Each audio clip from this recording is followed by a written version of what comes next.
we're used to thinking about Pythagoras' theorem as being something to do with right-angled triangles, which it is. But this is kind of a special case of something that is much bigger than you really realise at first. So 2 dimensions, we've got an amount that you go across, an amount that you go up, across and up. That's 2 dimensions, and we are working out this length here. Pythagoras' theorem says that the square of the hypotenuse is equal to the sum of the squares of the 2 sides. So x squared is 5 squared plus 7 squared. There's a more general version that works when you have 3 dimensions, and it's actually really, really beautiful and really simple, and I'll write it down and then I'll talk about it a wee bit. So here we've got x squared is the sum of the squares of the 2 sides. This time we want to work out the length from, if you think about this box, from the front left corner to the back right corner. You can go across, you go back, and you go up. So there's 3 dimensions there. Across the way, back the way, and up the way. And the statement of Pythagoras' theorem for this case is x squared equals 4 squared plus 3 squared plus 6 squared. So it's almost exactly the same as 2 dimensions. You're doing the same thing. You've got 2 dimensions, so you take these 2, you square them and add them together. In 3 dimensions, you take the 3 dimensions there, square them and add them together.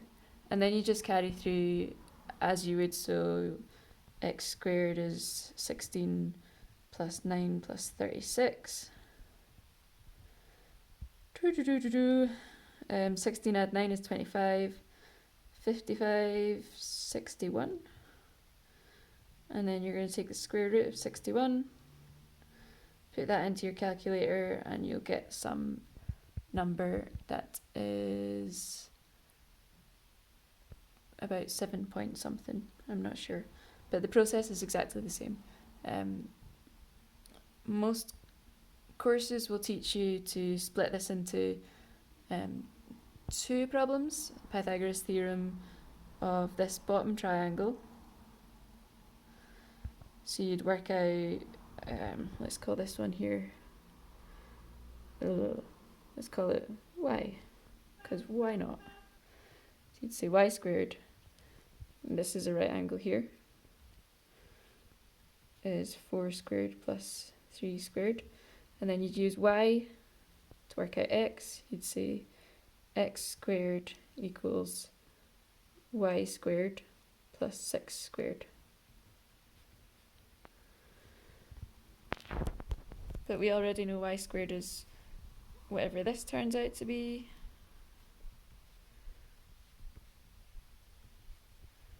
So actually, we're back at that statement, which is what I've written down there. So instead of doing Pythagoras' theorem twice and kind of doing this weird geometric manipulation stuff in your head, you can just try and understand that in 2 dimensions, if you go along some amount and up some amount, the distance between those points, the shortest distance, is the square of these 2 added together, Pythagoras' theorem. One side squared, add the other side squared, and then you take the square root. And in 3D, you've got 3 dimensions, you're going along, back, and up. And the statement is just that that length squared is the sum of the squares of those 3 sides.